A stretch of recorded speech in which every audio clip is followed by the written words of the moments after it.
اعوذ باللہ من الشیطان الرجیم بسم اللہ الرحمن الرحیم۔ شاہ شمس تبریز مولانا جلال الدین رومی کے پیر و مرشد تھے۔ یہ ان دنوں کا واقعہ ہے جب مولانا رومی شاہ شمس سے واقف کار نہ تھے۔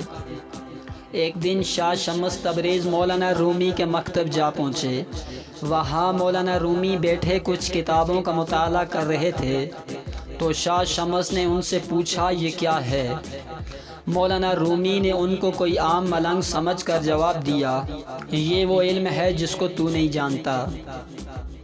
شاہ شمس یہ جواب سن کر چپ ہو گئے۔ تھوڑی دیر بعد مولانا رومی کسی کام سے اندر کسی جگہ گئے۔ واپس آئے تو اپنی وہ نادر و نایاب کتابیں غائب پائیں۔ چونکہ شاہ شمس وہیں بیٹھے تھے تو ان سے پوچھا۔ شاہ شمس نے مکتب کے اندر پانی کے تالاب کی طرف اشارہ کیا اور کہا، میں نے اس میں ڈال دی۔ یہ سن کر مولانا رومی حیران و پریشان رہ گئے، جیسے کاٹو تو بدن میں لہو نہیں۔ اتنی قیمتی کتابوں کے ضائع ہونے کا احساس ان کو مارے جا رہا تھا۔ تب کتابیں کچی سیاہی سے ہاتھ سے لکھی جاتی تھیں، پانی میں ڈالنے سے ان کی سیاہی ڈل جاتی تھی۔ شاہ شمس سے دکھ زدہ لہجے میں بولے، میرے اتنی قیمتی نسخے ضائع کر دیے۔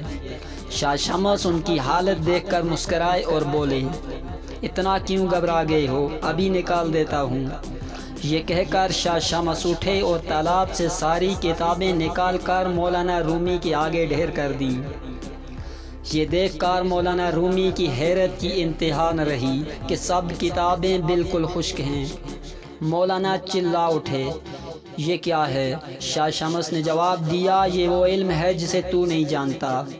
یہ کہہ کر شاہ شمس چل پڑے۔ ادھر مولانا رومی کے اندر کی دنیا جیسے الٹ پلٹ ہو چکی تھی۔ اپنی دستار پھینک کر شاہ شمس تبریز کے پیچھے بھاگے اور جا کر ان کے پاؤں میں گر پڑے کہ خدا کے لیے مجھے معاف کر دیجئے اور مجھے اپنے قدموں میں جگہ دیجئے۔ شاہ شمس نے انہیں اٹھا کر سینے سے لگایا اور کہا، میں تو خود ایک عرصے سے تیری تلاش میں تھا۔ اس واقعے سے پتہ چلتا ہے کہ علم دو طرح کا ہوتا ہے۔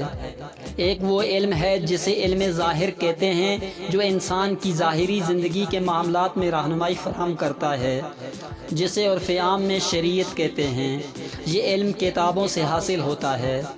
مولانا روم یہاں علم ظاہر کی نمائندگی کر رہے ہیں۔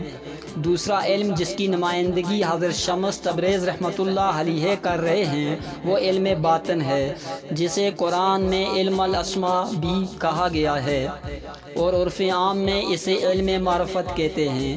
یہ وہ علم ہے جو کتابوں کے بجائے سینہ بسینہ منتقل ہوتا ہے، جس کے بارے میں ہمارے پیارے آقا صلی اللہ علیہ وسلم کا فرمان ہے کہ علم سینوں میں ہے نہ کہ سطروں میں۔ اس علم کے حصول کا ذریعہ مرشد کامل کی صحبت میں اسم اللہ ذات کا قلبی ذکر ہے۔